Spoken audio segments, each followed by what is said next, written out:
விஜய் அவர்களுக்கு கூடுகின்ற கூட்டம் ஓட்டாக மாறுவதற்கு வாய்ப்பே இல்லை. அதை விட தல அஜித் திரைப்பட நடிகர் தல அஜித் வரட்டும், 2 பங்கு கூட்டம் அதை விட அதிகமா கூடும். சூப்பர் ஸ்டார் ரஜினிக்கு கூடாத கூட்டமா? ஏர்போர்ட்ல நின்னாருன்னா அன்னைக்கு 5 லட்சம் பேர் நின்னாங்க. சூப்பர் ஸ்டார் ரஜினிக்கு இன்னைக்கு அந்த மாசம் இருக்கு, அந்த மரியாதை இருக்கு. ஆகவே அவர்களை பார்ப்பது நானே வருவேன். நாங்க பார்ப்போம் எப்படி இருக்காங்க. திரையில பார்த்த நட்சத்திரங்கள் நிஜத்துல பார்க்கிறவர்கள் எப்படி இருக்கார்கள் என்று பார்ப்போம். அதுல வித்தியாசமான ஒரு அணுகுமுறையோடு தான் விஜய் வருகிறார். ஆனால் அவர் தனித்து நின்று களம் இறங்கி ஜெயிப்போம் என்று சொல்வது என்பது இந்த காலத்தில் எந்த காலத்திலும் நடைபெறாத ஒரு ஆசை. நடக்கவே நடக்காது. அந்த எண்ணம் ஒரு காலம் ஈடேறாது.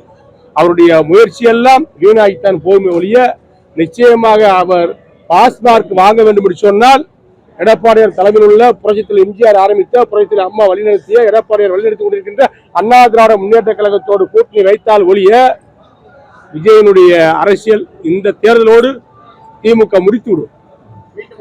ஆகவே விஜய் அவர்கள் நல்ல யோசனை செய்து அண்ணா திமுக கூட்டணிக்குத்தான் அவர் வர வேண்டும்.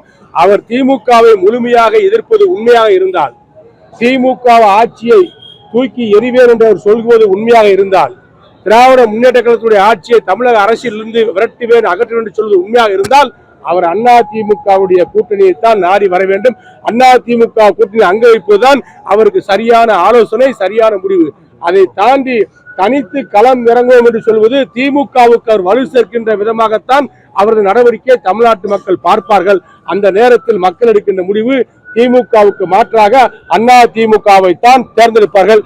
ஸ்டாலின் அவர்களுக்கு மாற்றாக எடப்பாடியாரை தான் முதலமைச்சராக தேர்ந்தெடுப்பார்கள். இதுதான் தமிழ்நாடு அரசியலில் நடக்கும். 2026 இதுதான் நடக்க போகிறது. இதுதான் உண்மை.